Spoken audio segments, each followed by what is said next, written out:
All right. So welcome. We're here for the cover reveal of Where Dreams Meet.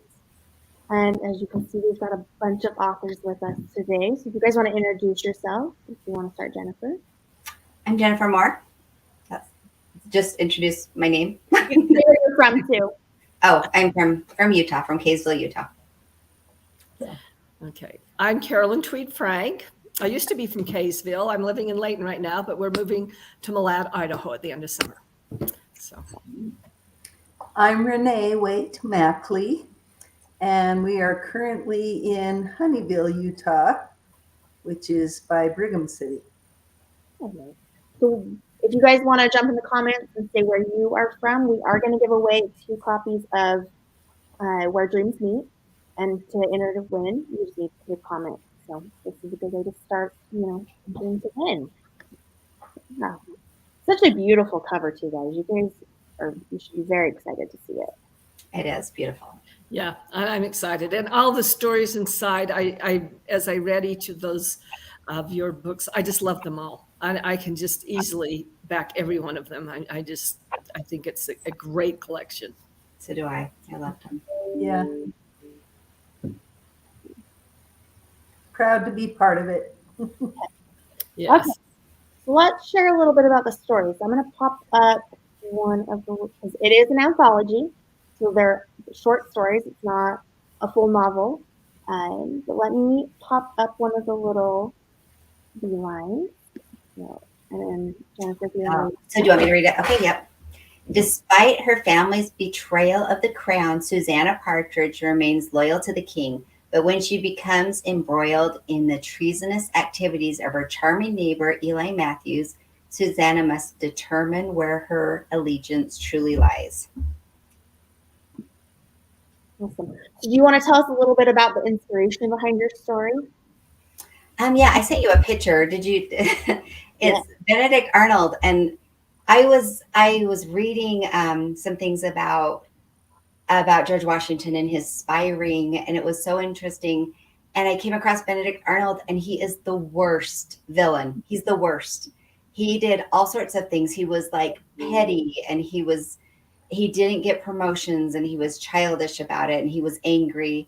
And finally, he didn't get the assignments he wanted, and he just got mad and switched his allegiance over to the crown and just betrayed George Washington and betrayed America, and he's the worst. So that was my inspiration. Even though he's not inspirational, he's terrible.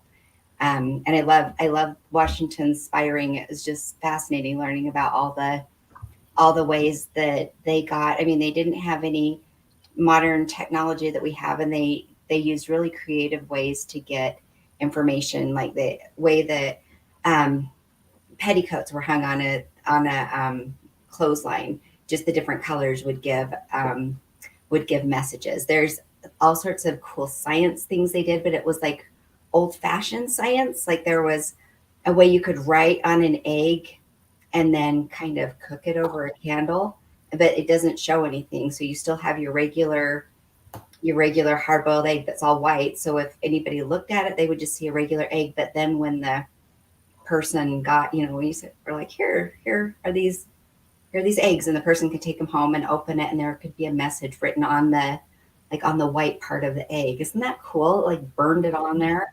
I want to find that recipe and try that out because I thought that was fascinating. And they had little coins that were fake coins, and you could put a little message in there. All sorts of. It was just so cool. So that was my inspiration. That's fascinating. I like that egg one. That's cool. Okay. All right, Renee, you are up next. Okay, we go from the Revolutionary War to the Civil War time frame. This is an Americana collection, so we have some different timelines. And so we're in Richmond, 1861, Richmond, Virginia. The Union is splintering, and the Northern dressmaker, Rebecca Steed, finds herself stuck in the South with little money and even less hope. But being stranded in Virginia comes with an unexpected silver lining in the form of Nathan Hill. a man whose opposition to slavery and determination to do what is right quickly win her affection. But how can she give her heart to a soldier who may never come back from war? Okay, So my story is about finding love and letting it grow in difficult circumstances. So what's more difficult than being caught on the wrong side of war when it begins? And so we have immediate problems for the character. And I lived in Virginia when I wrote this story. And if you have my pictures, Jessica, I've got a picture I took of a battlefield, a cannon that was used in the Civil War in Virginia. Do we have that picture? I thought I did. Keep Well, talking, I will find it. Yeah, that's fine. Anyway, I took this picture and we went to different battlefields around Virginia. There's a lot of them. And I just fell in love with some of the, not the battles so much, but the stories behind and the people that were mentioned in visitor centers and different things. And it just was fascinating. And I've been enjoying learning more about the Civil War. And so my story is in Virginia. And the main character is a seamstress. And so kind of those two things are my write what you know elements. I've got, I studied clothing and textiles and got a Bachelor of Science in that. And so I use some of that knowledge here and there with the seamstress, and had a beautiful picture of the seamstress too. So hopefully she can find those. But anyway, that's as much as I'm going to give away about the story for now. If you have questions, you can put them in the comments and I'll try to get to those. Oh, Jessica, you're muted. There you go. We've got one from Annie who can answer while I look for those pictures real quick. Okay. Is that question directed to me? If it is, just living in Virginia and learning about events that happened there during the Civil War, that was a very big part of writing in that setting. Yeah, and that was the same with me. Just reading. I did not live in Virginia, but I enjoy Virginia. I just read a lot about George Washington and about the American Revolution. And that this is just like a little side note too. It was so fun to write something set in America, because there's so many romances that are, Regency or Victorian, and they're always set in England or in Wales or Scotland or something. So I thought it was really fun. We have a lot of good stories here to be told in Absolutely. Yeah, and it's fun to have the different timelines throughout history that the four of us have chosen. So it is that patriotic Americana feel. Hopefully that comes through to the reader as well as the fun stories. Yeah, and me the same.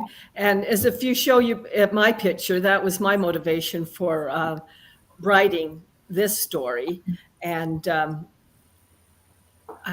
well, when I get to my turn, I will explain why I wrote what I did. But I currently write U.S. Historical romance, but it's been specifically Western historical romance up to this point. So it was fun to write something else into a different part of the country, because I have always loved American history, and it's fascinating to me. And I've thought about writing Regency, but I think, no, I want to write what I know. And so that's why I wrote this and then enjoyed it. Okay, so I found those pictures. There's the seamstress. Hey, this seamstress is probably sewing a wedding dress, but she's doing it by hand, and she's wearing a a day dress. Her hair's back so she can see what she's doing. There's just all kinds of little details you could study, but I thought it was a good representation of the time period. This was painted in 1858, so my story's like 3 years later. So that's as close as you can get with a lot of artwork.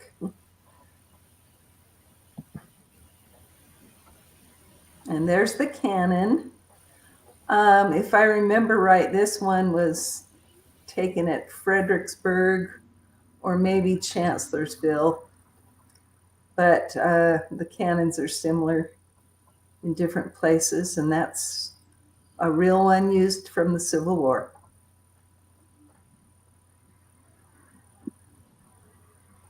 Okay. And then Carolyn, there is yours. Okay, put my glasses on. When Jane O'Shea arrives at Ellis Island from Ireland, she has nothing but a desire to make her way in the world. With help from Peter Dockery, a gentle stranger, Jane embarks on her new life. As the couple faces seemingly insurmountable odds, they discover that adversity is better faced alongside the one you love. Perfect. And if you show, the pictures that I had there, several years ago, we went and visited Ellis Island, and I loved reading about the different immigrants and their backgrounds, and seeing the pictures of their faces, of the photographs that were taken, and you could just see and feel and sense their excitement for coming to this new land of opportunity with the hopes of making a better life for themselves. So this story, or the idea and concept of Ellis Island and immigration to the United States has always been a favorite of mine. And then if you look over to the right, the picture of the chestnuts on the fire, and you're going, what does that have to do with Ellis Island? But anyway, as I studied for another book, trying to look into matchmaking rituals, I discovered there were many of them, and especially in Ireland and Scotland, but one in Ireland that really caught my eye is the matchmakers, or they were kind of like gypsies or fortune tellers. They had the young women take either a hazelnut or a chestnut, and they would name one of the chestnuts for each of their suitors. So they'd usually have like a handful, maybe 3 to 4 or 5 chestnuts, and then they would throw them in the fire, toss them in the fire, and the one that popped first represented the man that they were going to marry. And I love that idea. And I got to work that into one of my stories. And so then I thought, I could work this into this one about Ellis Island and immigration, because this is Ireland. So it just worked really good together. And so it was a fun premise for my story, and that's what inspired it. And then it grew from there. And I just took it a little bit further. And because as Jane comes over to America, she's worried about the prejudice against the Irish people, but she finds her prejudice from a different source, which is kind of interesting. And she's fighting against that. And so I won't give any more away of the story, but it's that was fun to work in, and I really enjoyed writing this story. So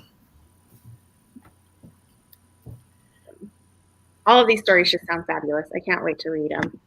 Okay. And then Carla is having technical difficulties today. She's going to join us. I'm going to pop up her little line right here. Okay, I'll read it. Nothing could have prepared Lieutenant Hank Thornton for his new post in Washington, D.C. As military aide to President Teddy Roosevelt in the White House, Hank is to be nothing more than a dashing dance partner at various political events. It isn't until he meets Minnie Gallagher, an intrepid copy corrector at a local paper, that he begins to see the possibilities of this odd assignment.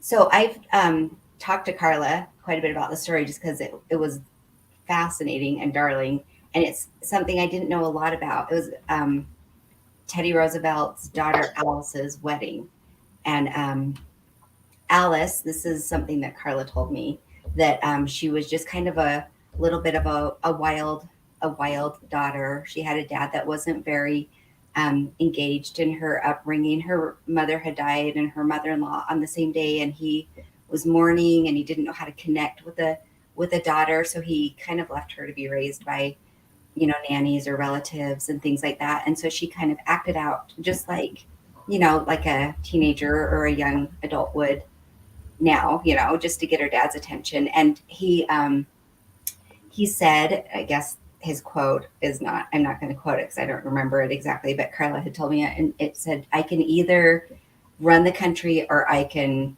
take care of my daughter. I can't do them both. And Carla had found an unpublished memoir from one of the men that was an aide in the White House, and they were brought there to be escorts because a lot of escorts like to escort somebody to a ball or something, or some, you know, if they have a dinner party, there were always like people would bring their daughters, and there were always a lot more ladies than gentlemen. And so they found these officers from different places, and it's during her, while she's engaged, it's kind of getting ready for the wedding, and it's just a great story and so interesting from turn of the century. Is that what time period we would call it? I'm not quite sure. Yeah. But around there. Okay. Yeah. So Teddy Roosevelt's White House. Awesome. All of these sound fantastic. I am so excited to read them, and I know our readers are excited to read them as well. It's to see. So keep commenting. This will run until next week, and then I'll pick a winner. Shall we show the cover? Yeah. Let's show it. Okay. There it is. Ta-da! I love it. I just think it's gorgeous. I love the blue sky. I love the little waxed seal. That's so cute. And the embossed feel of it too is fun. Yes, definitely. So what do you think? I know. I love it. I'm excited for it to come out. Yep. The labor of all your hard work. Yes. Yes. Like I said, I just really like the collection. I've had different collections I've read, and there'll be one or two that are really good and others that are not so good. But this one, I just think that they're all very good, and no reader will be disappointed with the stories in there. And it's, I just think it's awesome, and I'm going to give it away for gifts. I think it's good. Well, it's fun that you get 4 stories. Yes. Yeah. And they're not just short stories. I just wanted to correct you, Jessica. And I'm sure you just meant that they were short as in length, not short stories. That they're novellas, and they, you know, fleshed out characters, good story arcs, character arcs, and you know, a rewarding story that you can sit and read in an evening if you're a good reader. And so it's short in that way, but it's not short on content. No, definitely not. Just short in length, definitely not in content. And then I want to note that it's releasing in July, which is perfect because this is all about American history. And so it's like just at the perfect time for that. Yeah. Okay. Awesome. All right. Well, thank you everybody for joining us. My pleasure. Yeah. And we can't wait for this to be released. So tag friends, let them comment so they can see the cover, and then we'll post another post later today where you can comment on that as well in order to win. So you guys have a great weekend. Okay. Thanks, Jessica. Will do.